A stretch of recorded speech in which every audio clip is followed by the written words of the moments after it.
Hey guys, welcome back to another video. So this is going up a little late, but I want to share my 2024 reading goals. So this year, the theme for me is just simplicity and contentment. Last year, I dived into the world of BookTube and I feel like I was just trying to read as many books as possible. I didn't even read a ton in comparison to maybe like what other YouTubers have read, but I feel like I was just really trying to fill up my cup with multiple books to make the videos interesting.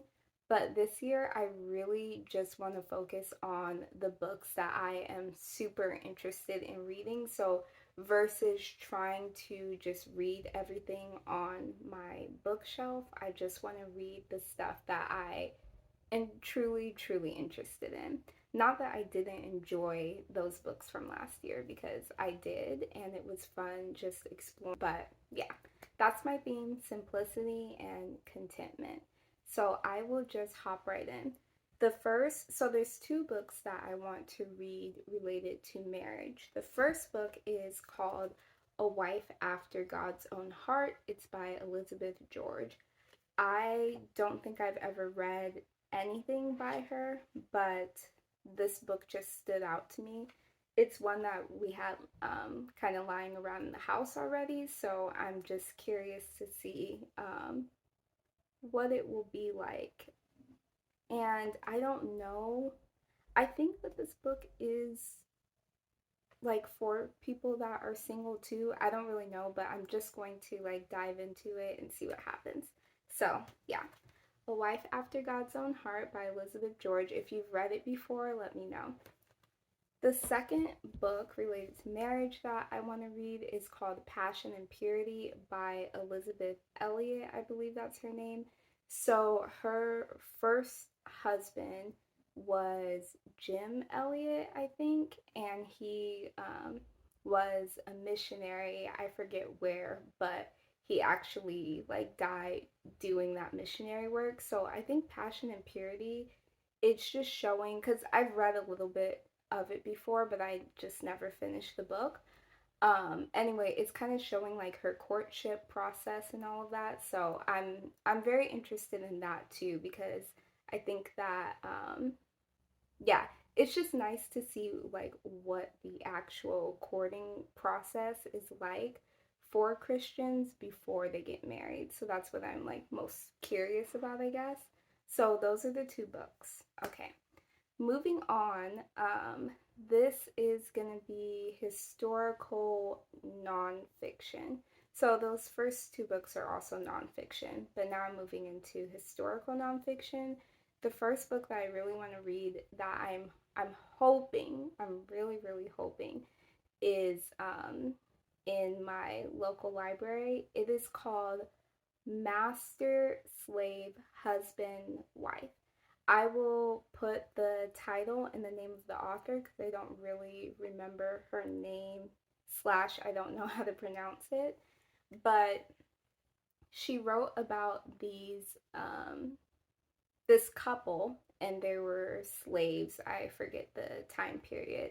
And she writes it kind of in a narrative form. I watched an interview with her. I actually found out about the book because I'm subscribed to like some publishing company, and so they sent me an email. It was showing a bunch of different, not a bunch, but it was showing a couple of different books, but this one really stood out to me. So this couple, they're both slaves, right? But the wife, she can pass for white, like so much so that she gets confused with her half sibling, I want to say. Yeah, her half sibling.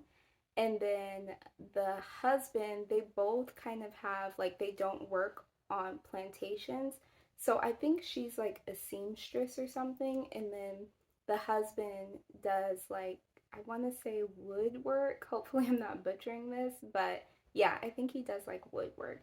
Anyway, the story is about their escape from slavery, but it's also just really interesting because they're in a really deep part in the South where it's like nearly impossible for slaves to escape. So they collect all of this material that they need, and basically she dresses up as a disabled white man and is passing it off like her husband is her slave. And so, spoiler alert, they do escape, but then I believe because of like the Jim Crow laws, they're still not really safe. And I've never heard of this couple before. What is their name? I think their name is the Crafts, I want to say. But yeah, I've never heard of them before, and it was just really interesting, like watching the interview, hearing her describe the story, but then also hearing her describe the process of writing it. So, yeah, anyway, they escape and everything, and then they kind of become famous, and so they're actually like traveling around the world and sharing their story. I also found out that they knew Frederick Douglass, so it's in this like same time period. I want to read this book so badly, so I'm just hoping it's in the library. And then connected to that, I want to read Narrative of the Life of Frederick Douglass. So this has been on my book list since last year, but I just never got around to it. I listened to a little bit of it, but again, I didn't finish it. So I'm hoping that this year I will finish it. I really, really do want to read it. I think it's really special because it's not somebody else telling the story, it's himself, autobiography. And I just really appreciate that. I think it's a very important part of our history. And so I'm really thankful for the people that wrote their stories.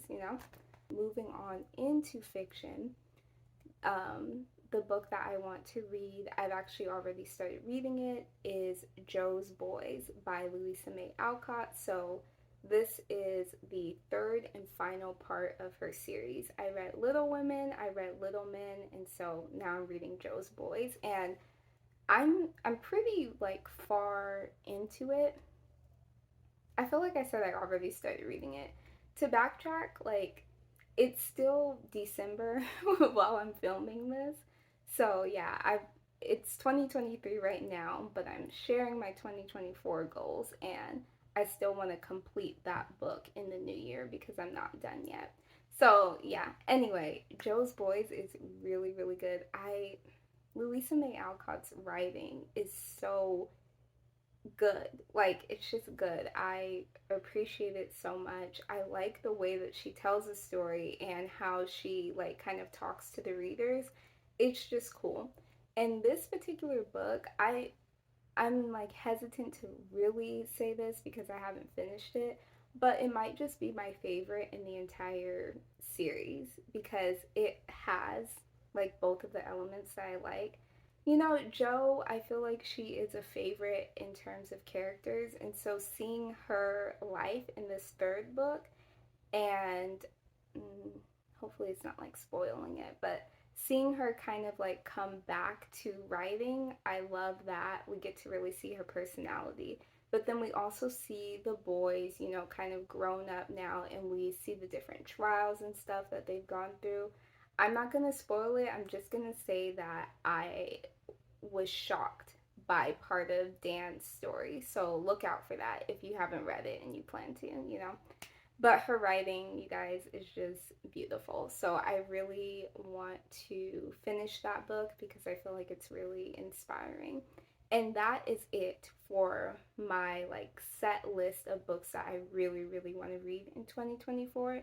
Now I will give you some like honorable mentions. So one book that I'm not putting it on my list because again, I kind of want to try to keep my list as minimal as possible. I really just want to focus on those books that I'm super interested in. But I have started reading Playing with Fire by Walt Russell. And the way that I'm reading this is, well, for one, I'm not reading it in order. So I just finished, I don't know what chapter this is, but let me say what it's about. Okay, so Playing with fire is basically showing you how to like read and interpret the Bible correctly. And so it splits up the books of the Bible into different types, right? You have like the law, you have the gospels, the epistles, which are like the letters that Paul and Peter and Timothy, write to the churches. So they break it up into those sections and talk about how to read and interpret these different books of the Bible. So I just recently read the chapter on the Gospels, and it was really good. I mean, I was just like really soaking it in. So I feel like it's for me in this season and it's really going to help me. I especially needed help with reading and interpreting the Gospels. I just kind of have trouble when I come across it, being able to really understand like what Jesus is saying. So I wanted to read that. And what I'm going to do is for any book of the Bible that I read throughout the year, if I'm reading like the law, because for instance, I am reading through the entire Bible and I'm in Exodus right now, so I will, read the section on that. It's good, and I told my mom this today. It's one of those books that you really need to kind of like read the whole chapter before you form an opinion, because the way that he writes is kind of blunt, and the statements that he makes is, it might make you be like, okay, wait a minute, like is this like really the case? But you have to like just read that full chapter in context. And so just wait until the end of the chapter to form your opinion, because it is really good and he makes just like really valid points.